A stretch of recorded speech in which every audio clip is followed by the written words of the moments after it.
Hello and welcome to the show. I'm here on a Project Cars, going to be taking the Lykan Hypersport out for the first time. This is, let's face it, a rather crazy car. It does 244 miles an hour, has some 770 horsepower, 700 torque, one of its third most expensive car in the world, something like that, ludicrously expensive, and yeah, I'm interested to see how it drives. One thing that did catch my eye that I didn't realise about this car is the engine. You see, I was expecting it to have a big V12, maybe a V10, maybe even a V8, but no, it has a flat 6, and this was curious to me. The only other people I know that use flat 6s are Porsche. So I went on the interwebs, had a little bit of a Google. Turns out that the Lykan engine comes from this, the RUF CTR3, and RUF get it from Porsche, so it's essentially a tuned-up Porsche engine. And of course, the stats between the two cars are remarkably similar. The Lykan has, I think, 10 more horsepower, 4 more torque, and is a little bit lighter.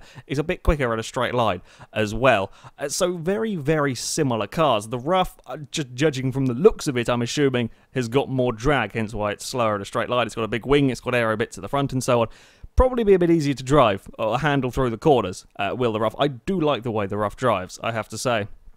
The road cars, traditionally on Project Cars, tend to be a little tricky because, well, they don't have slick tyres. There tends just not to be a huge amount of grip, and when you start giving the cars lots of power, can make them a bit interesting to drive. But the RUF actually drives really rather well.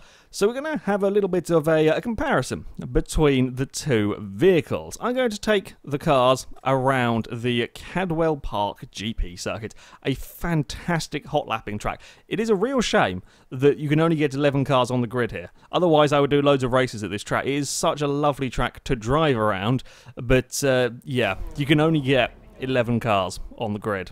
It is a shame, but we'll take the RUF round. I'll do a few laps just to get a feel. I haven't actually driven this car at Cadwell Park yet. I've driven it a fair bit elsewhere, and it is a nice car. We've got a bright green one by the looks of it. I've just got whatever it wants to give me. There we go.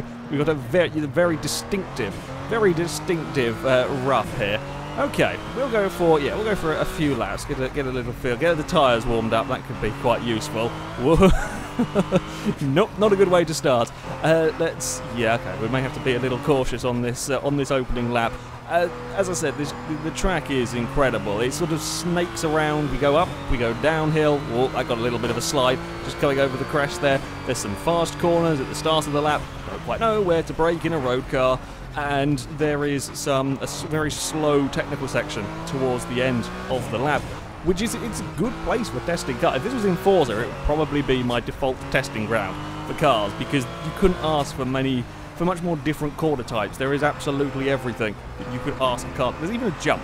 There is even a jump that we're going to come to later on in the lap. I'm being a little cautious while we get the tyres warmed up, because I'm used to driving GT cars and stuff around here. Oh, it's bloody good fun driving GT cars, and they just have a little bit more grip, just a little bit more grip than the road cars. Ooh, okay, that's the jump.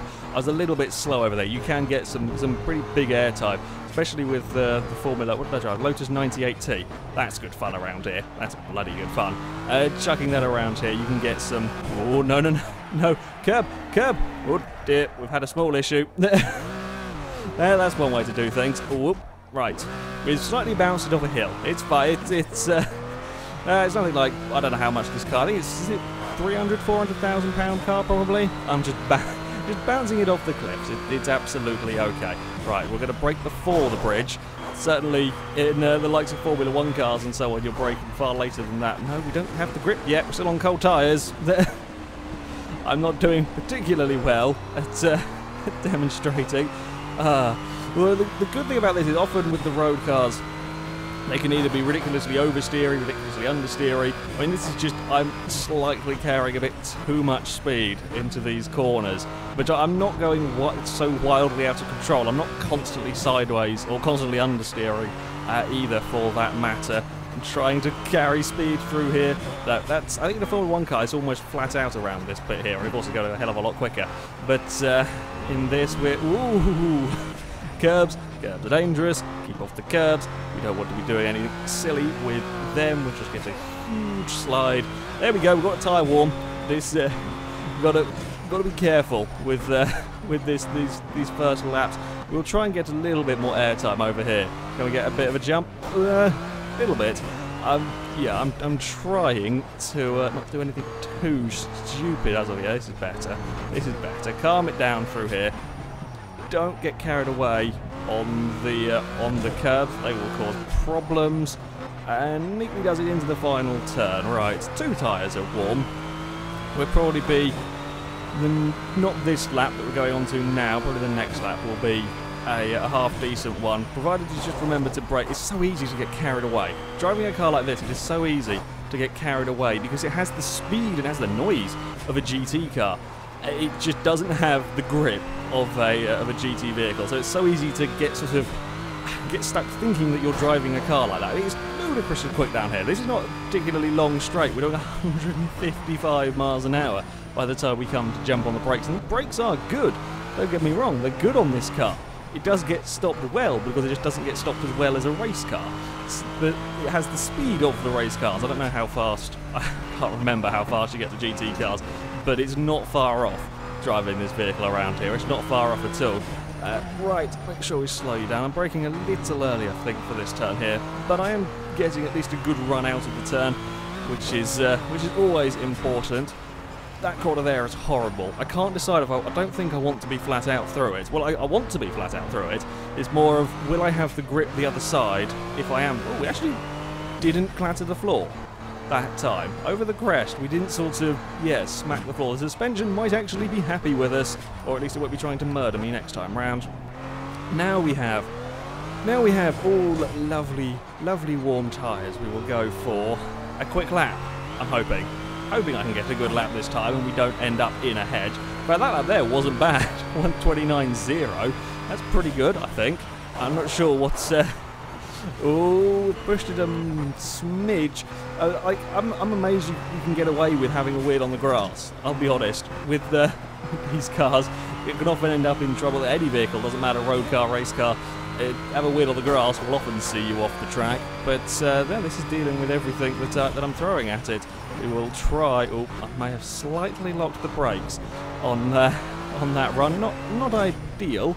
I don't know if this is actually going to be much quicker. That was a pretty good lap last time out. I think I wasn't paying attention to the tyre heat gauge. I think we probably were all right for them. Oh, it certainly felt okay pushing it around. And yeah, I mean, having never driven this car at this track, the rough is remarkably tame, remarkably easy to lap around this circuit. I'm still not brave enough. I think if I was flat out through there, I would overshoot the braking for the next corner, because I wouldn't want to be braking and be flat out around that turn particularly. I think that would just be a recipe for disaster. Oh, we're taking out the bollards. They're coming with us. We're going to steal them. Alright, slow down.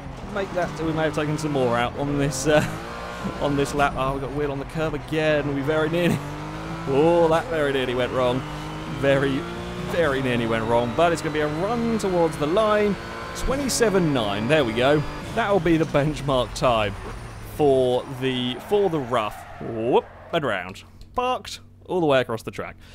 As I said, rough, lovely car. That's actually very easy to push that car quite hard. I ballsed it up on cold tyres at a curb, but very, very easy to push. I didn't expect it to be that easy to drive at Cadwell Park. Now it is time for the Lykan. Just looking at look at all the wings and the aero, and then the the wings of the aero on that. There's no rear wing. I'm scared of this car. Honestly, it could well. And I may well break a very, very expensive car in this. I'm having a sneaking suspicion it won't be as nice. It will be very, very fast. Dear God, we've got... What is going on? Okay. Interesting. The interior is interesting. That's that. I'll use that. Sort of futuristic-y we've got going on. I quite like it a bit. Reminds me of the Lamborghini, is the Reventon that has the crazy dashboard. The Veneno doesn't have a crazy... The Veneno looks crazy, but doesn't have a crazy dashboard. Woohoo! Okay. We might be a very, very quick car. I suspect down here we're going to go quicker than the rough. No, we're not quicker than the rough. Interesting. Do we have the brakes of the RUF? Not really. Oh no. Careful now. We've also got, it's a strange sort of windscreen. Oh, we're off the road again. We are slightly, get round here and round here. And, it's not quite as ridiculous as I thought it was going to be. You see, I was fearing we were going to have huge amounts of sort of wheel spin. That's not the problem. It doesn't feel like we have as much grip as the RUF, certainly. We certainly, as we come up towards these, this technical section, can we hit the jump? Oh, yeah, there we go. Braking the suspension on the very expensive car. It doesn't quite feel as ludicrous as I was expecting it to be. It's kind of tame.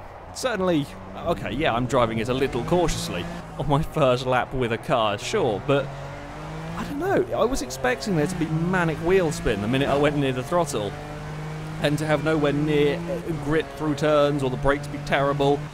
But the brakes get stopped around the similar point I'm using for this car as I was using with the Porsche, or the RUF, sorry.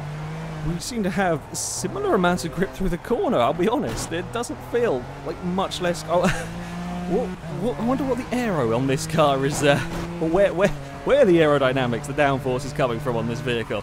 It gets a similar speed to the RUF down there this time. I think I've probably just got a shonky run onto that back straight.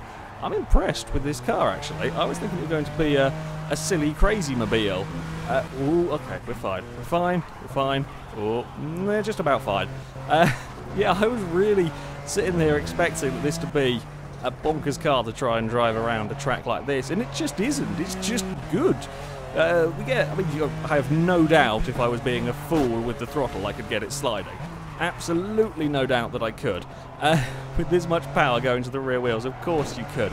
But the fact that this is very easy to keep it all, I don't think it takes the jump quite as nicely as the RUF. I just don't suspect anybody's tested the Lykan for its...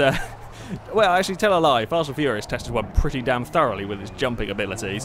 But aside from Fast and Furious, I don't think they've taken into consideration jumping abilities. What is it? It's the Camaro, the latest Camaro that has a special mode on the suspension for driving at Nürburgring to survive the jumps. That's what we need on this car for Cadwell, okay? We need a jump profile for the suspension. I'm astounded with just how well this car drives. It's really very, very good. It's really well behaved. It's no more difficult to drive than the RUF. It's no more slidey than the RUF. It's about the same speed in a straight line. I haven't been looking at what lap time. Oh, arse. I locked the brakes up. I just heard the squeal and I couldn't stop it in time. I think it may be a tad, but I'm only talking really... Oh, we're understeering off. It's a little bit less forgiving than the RUF, but it's not by much. I think it may slide a tiny teensy bit more easily. But there's no massive aero parts on this car. Admittedly, it's a peculiarly designed body, but there's no huge wing at the back or diffuser at the front. It doesn't look like... The RUF looks like a race car. This looks like a sort of a road-going hypercar. Or in fact, it looks like a road-going plane, in all honesty, and the sort of the cabin is giving that... I think that's what they went for. I think they went for road-going fighter plane. And I approve. I like road-going fighter planes, like the Veneno and so on. I like something a little bit crazy, a little bit silly. And this car is fitting the bill at the moment. Oh, there we go. Make it around that corner. Again, there's a little sliding, but I mean, I'm being a bit of a moron there on the throttle in second gear. And it's being very, very controlled. Right, make sure we brake it, yeah. I was going to make sure we break it down into the corner and then we clonk the front of the car. They don't like that turn one. This and the RUF were both clonking the front of the vehicles on the terrain there. Right, there we go. Get it nicely out of that corner. Then we'll get it past the 150 mile an hour mark. How quick are we going when we jump on the brakes? Yeah, it's almost exactly the same speed as the RUF. Really make sure you slow it down, because that's a tighter corner than it looks to begin with. And then we kind of... not quite sure. It's kind of gently does it through here, sort of a never-ending corner, and there's not quite the grip in either of these cars to take the lines that I was wanting to. Well, a little bit across the curb on the exit. Yeah, it got a little bit sideways, but to be fair, I spun the RUF, and I haven't spun this one yet. Tyres are lovely and warm. boot it down here. I'm still not sure I'd trust a car to be flat out through there. The race cars, sure, but these road cars, ugh. We may do one lap after this, and I will try it in the Lykan. Ooh, the jump, I got a bit more air. So actually, we were smoother on the landing that time. They've implemented the jump profile already. Well done. The Lykan engineers are very efficient. As we get for all of the money, right, turn into this final corner. I think that's a little bit shonky on the way out of there. And again, more hills. As I said, this is a really bloody good car. Lap time, we are going to be a little slower, 29.0. It's not quite as quick as the RUF, and okay, we'll go for one more lap. One more lap. I will try and be as brave. I think there is a tiny bit less grip. I will be honest. Through some of these turns, I don't think I can quite carry the speed, and maybe a little bit of me being a small bit more inconsistent between the cars. Sure. Yeah, I'm not sure it's quite as quick. But I was expecting this to be sort of a ridiculous monstrosity of a car to drive. I was thinking it was going to be silly and sideways and barely keep it on the road. But that's just not the case. It's just a solid, good car to drive. They're okay. When you do push it, of course you're going to have issues. It's 700 horsepower in a rear-wheel drive car, but it's really very, very good. Right, don't lift, don't lift, don't lift. I'm gonna I got it round it. Oh, well done, car. You made it around that turn. And up, across the bumps. Yeah, it doesn't quite like that one. Not at all what I expected. Every so often I get surprised by a car. This one is certainly one of the biggest surprises I've had, actually, for its driving. It does get beaten by the car that its engine came from, and by the car that's far, far cheaper than it. Being silly with hills and power. Yeah. Very sideways there. No, I like this. I like the Lykan. I really do quite like it. We're going to play in the field now. Woohoo! We're allowed to go all the way over here. Sure, we will. Oh no, we're not allowed to go over here. This bit, we're not allowed to go over it. Oh, it's the magic sticky grass. Woohoo! We're going to go play in a field with a many millions of pounds worth of supercar, hypercar, whatever. Yeah, the Lykan is. I like the paint job as well that it's put me in. A good choice. Good choice of livery game. I like it. The Lykan is not at all what I expected. A very, very capable car to drive around a track, race car and so on. It does not quite have the overall grip of the RUF, which is perhaps not massively surprising. I mean, you saw that the RUF is essentially a race car that's just about road legal. But this is not that far off it, in all honesty. It brakes, it slows down very well, it handles the corner very well. Power delivery is no more difficult in this than in the... Not much. It is a little tiny bit more unforgiving, but it's not by a huge amount. Yeah, the Lykan, well, it is a very impressive car. So if you haven't given it a go, I highly recommend you give it a try. Anyway, that is it from me. Thank you very much for watching, everybody, and until next time, goodbye.